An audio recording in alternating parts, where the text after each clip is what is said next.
Good morning, guys, and welcome to today's edition of the London Session Open and the daily market update by ATFX.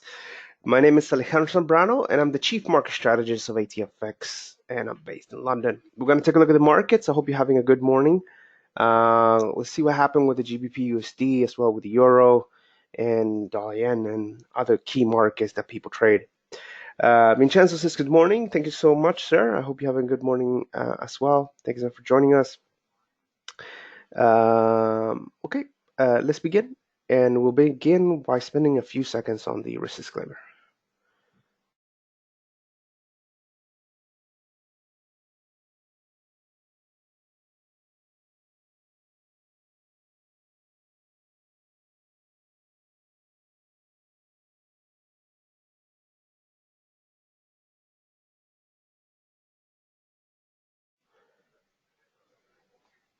Okay, so let's begin here. Guys, I want to thank you so much for joining me this morning. I see a lot of the usual suspects here. We have Sahid, Vincenzo, Vasilios, Taufik, Marvin, and Dan Holm in the chat today. Everybody else watching this, maybe on YouTube or joining us a little bit later, guys, thanks so much for watching and joining. If you do like the presentation, please don't forget to retweet when I mention it on Twitter, and as well also retweeting the content or any other content I produce. So it's really important that you support, what you like. This presentation is presented to you by, obviously, or supported by ATFX. So if you want to keep these things going, please help me to spread the word. Okay, I thought today we're going to begin with the dollar index, something we don't usually look at, but it's good to take a look at once in a while. It gives you a little bit of a perspective of what's happening in the market. And if you look here at the dollar index, and this is a daily chart, then the market is trading sideways. It does have a bit of a bullish bias, of course, since June 2018. But really, since we hit this high here in November, the dollar has not been able to advance. In fact, it's stuck within a range here, and it's looking quite interesting, really. You have 1, 2, 3, 4 highs around the same level. Then you have 2 lows, actually 3 lows here. So I think we could call this some sort of a rectangle, not sort of the best rectangle because you don't have like a touch point here, and this high is a little bit higher, but you still have a bit of a understanding of sort of the levels people are watching. And what it's telling us is that right now there's not much happening with the dollar, right? And we can't force the market either. Like the market is made up by humans, like traders like you and myself, and sort of a bunch of different people with different investment horizons. But it's also a bit like nature. You can't force nature to, like for example today, right? I was walking into the office and we had some storm here in England and in Great Britain where literally there's still some strong gusts in the morning, and I can't just say to the wind, stop. The only thing I can do is to stay indoor or dress properly. Those are two things I can do there. And if the wind bothers me, with staying indoors probably being the best option. And it's the same thing here. We can't force the market to act or do something. So for now, from a pure trading perspective, I'm not holding a single position. And if you want to trade Forex, I think it's probably a good idea to wait for the break here. If we break 97.71, this market may go up with about 270 points, which is the difference between the low point and the high point of this pattern. So this could definitely be interesting. And, if the non-farm payrolls on Friday would have been better, instead of 20K, would have been, as projected, then everybody would have focused on the wage number and the fact that the unemployment rate improved. I personally think that last month's number was a fluke. I think we'll have a bounce back in the figures. Unfortunately, though, is gonna be like a month until we have that non-farm payrolls report. But I still think U.S. economic data is probably gonna continue to do well. And then at the same time, you have the euro and the ECB being dovish and introducing stimulus to their economy to help the banks of the eurozone do well. And in the long run, the economy. Now, this is your euro versus the USD, and the market is drifting towards the middle of this range and doesn't look too much different than the dollar index, with the exception that we had that break here to the downside. I got excited and I actually shorted at 12:30. I had a limit order on there, but as soon as I got the data, as soon as I saw the data from the US, I actually closed that down for a 10 pip loss at 12:40. And since then, I haven't traded this because it's not going anywhere. And if I would have kept it, I would have almost been stopped out because my stop loss would have been up here. And it's just because, again, the data was really, really weak. Now, if the data, prints another 20K next month, wow, then that's going to create some real serious havoc in the markets. I think the S&P 500 will start to drift lower, maybe lose 5-6%, maybe even revisit, and most likely revisit its December low if the NFPs are again sort of print 20K next month. But obviously, we will need to wait for that. As for this right now, it's drifting upwards, and so the next resistance level to watch is 12 or 13, 26. If we take out that level, we might go a little bit higher here, but it's anyone's guess really what's going to happen here. If we're going to go much higher, I still think we're going to go up and then probably lower. And you know what? I'm like a fisherman. I put the bait on my fishing rod on the hook, and I just threw the bait. Okay, so the bait here for me, or what I'm waiting for is just a break here. Okay, when that happens, hopefully, I'll entrap the euro dollar pair, and I'll short it. But I'm just waiting there like a fisherman or like a hunter. Like a hunter, I'm literally waiting. I know that euro dollar needs to come here to drink. Just waiting at the water hole. That is the way I view myself, and I think that's how we should view the markets. Now, this is a wild one. This is the GBP versus the USD, and this is this week's low. We literally started trading here in the beginning of the week, and then this is this week's high. Okay, and the market here, moved up strongly on Monday as there was, I guess, rumors. People anticipated that Theresa May would be able to get some concessions from the EU and hopefully be able to get through her deal. But we know now that did not happen because the legal situation remains the same. As for the market, it's sort of settling in a range, and today we have another vote. Should we allow the UK to leave without a deal? In other words, a hard Brexit. It's not projected that that's gonna be able to be voted through, and then tomorrow we have another vote is if they should apply for an extension. And the way it looks like it's going to go for some sort of extension, and the EU have said that they're going to give the UK an extension if there's like a credible plan. In other words, maybe a second referendum, general election, or something different. I don't think we're going to have, again, sort of the hard Brexit, but we never know. And if the PMs of the UK vote for a hard Brexit, then we'll take out this week's low, and we can probably trade to the February 14th low. On the other hand, if they don't vote for that, we'll probably remain stuck here, and maybe we'll break the upside when sort of speculation starts to kick off and people start to say, okay, we might have a second referendum or something like that. That could sort of cause the market to trade upwards. Now, this is actually quite interesting. So, in the case of a hard Brexit, it doesn't have to be like the EU will have very high tariffs, and as well that the UK is going to have very high tariffs on EU, UK trade, and also like UK trade with the rest of the world. But if nothing is changed, then how can tariffs influence your economy? Well, not good. And the US-China situation right now is a live example of how things can go bad. In the case of China, their economy is not doing good at all. Definitely because of their own issues, right? But they're an exporting country, so they are suffering a lot. In the US, the primary sort of source of GDP, I think 70% comes from services. Now, services are produced and consumed in the US, so US itself is not really dependent on other countries really, because it's such a big economy. The domestic economy is strong by itself, and the UK as well is services oriented.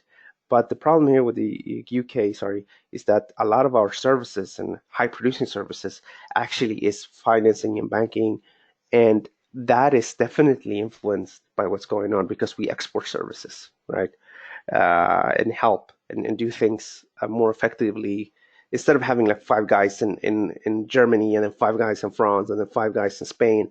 They have the same. They have like a smaller team in London that manages all these countries, like the big banks and things like that. So what I'm trying to say here, and I'm not an expert in this, because I didn't read up on all the details and did all the mathematical calculations, but most likely have yourself a hard Brexit, then we're probably gonna, maybe the situation in China sort of can give you a little bit of an idea of what may happen. So if you think it from that perspective, well, then it wouldn't be unsurprising if the GBP/USD maybe trades to 125 and maybe eventually lower, but we'll see. This is dollar versus the Japanese yen, and the trend is bullish about 110.31, and there's no change to the trend here. Yesterday I said that the S&P 500 had moved higher, which it has. You can see very close to its high. If you check out the Nasdaq 100, it is already at a new 2018 high. So what's the dollar yen doing down here? I personally think the dollar yen should be trading up here and then probably take that level out, and then probably go to the next high, which is 113.73. Crude oil, also very close to its 2018 high. Crude oil, stock markets, dollar yen, it's the same thing, different markets though. This is going upwards on expectations of high economic growth and cuts by OPEC. If we take out 57.89, this market could probably continue to go to the upside, and we'll have some sort of a break here.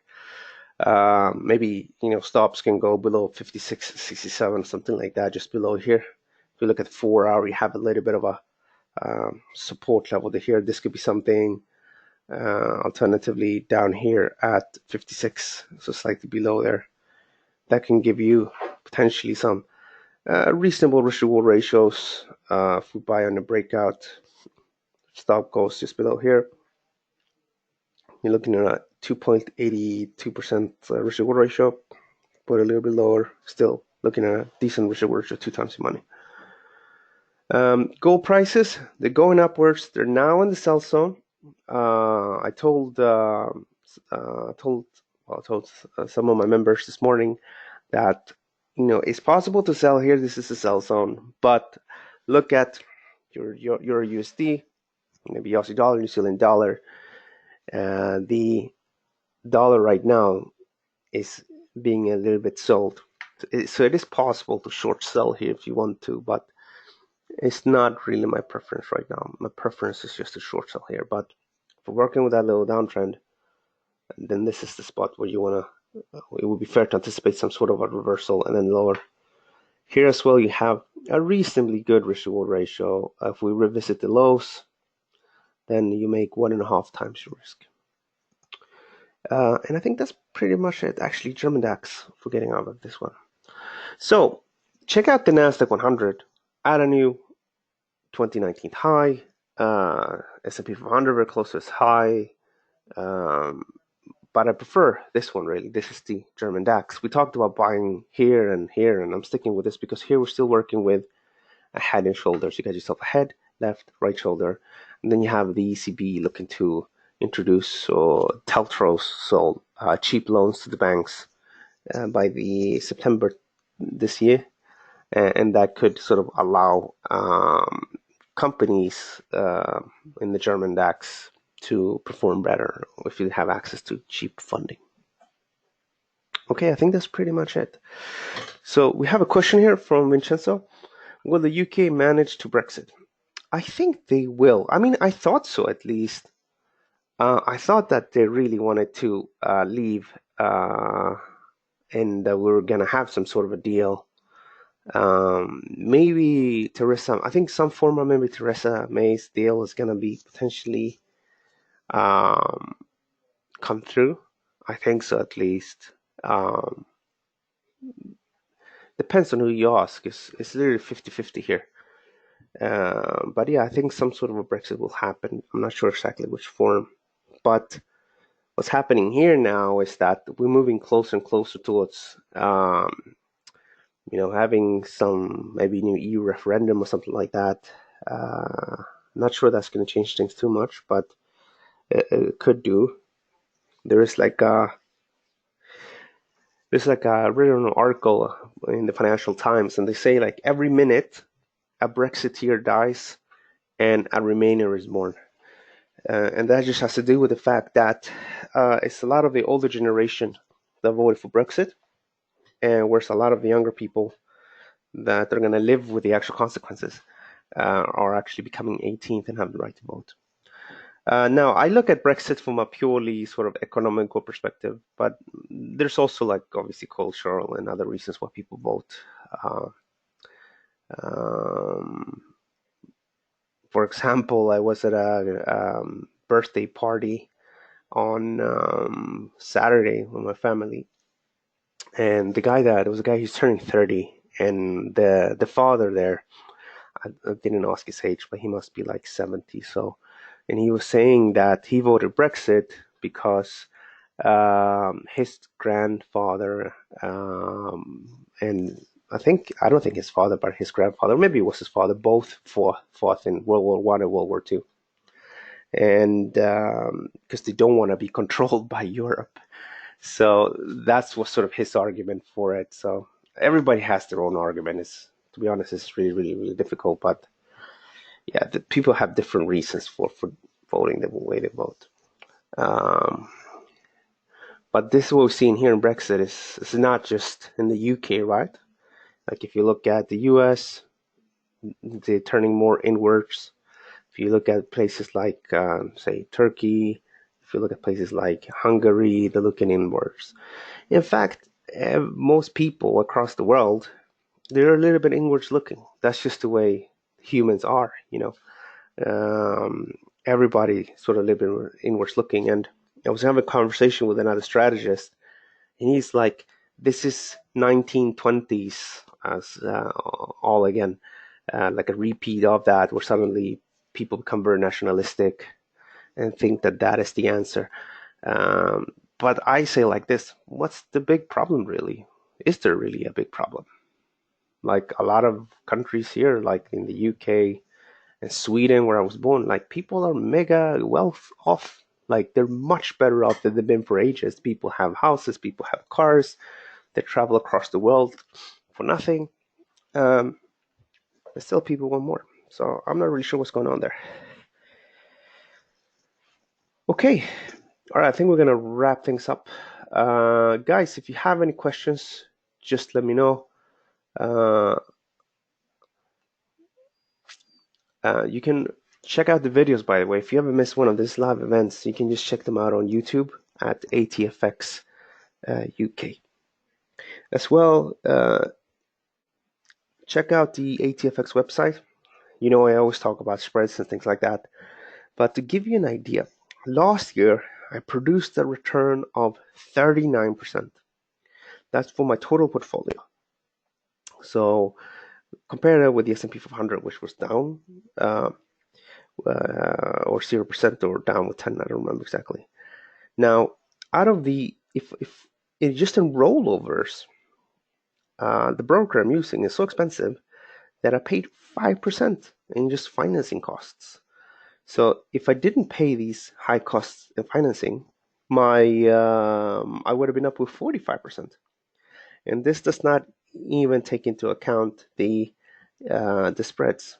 I'm sure if I had access to better spreads, maybe you could add another 2-3% to my overall profit. And ATFX offers really, really nice and tight spreads, as you know, and the financing costs as well are relatively good. So check that out, especially if you're a high frequency trader. Imagine you pay, instead of paying like 1.2 pip or even 1.9, you could pay like 1.6. I mean, that's, if you trade several times a day, that adds up to, even several times a month, that adds up to some decent profits or some decent savings. Okay, thanks so much for watching, and I'll see you guys tomorrow. Thank you.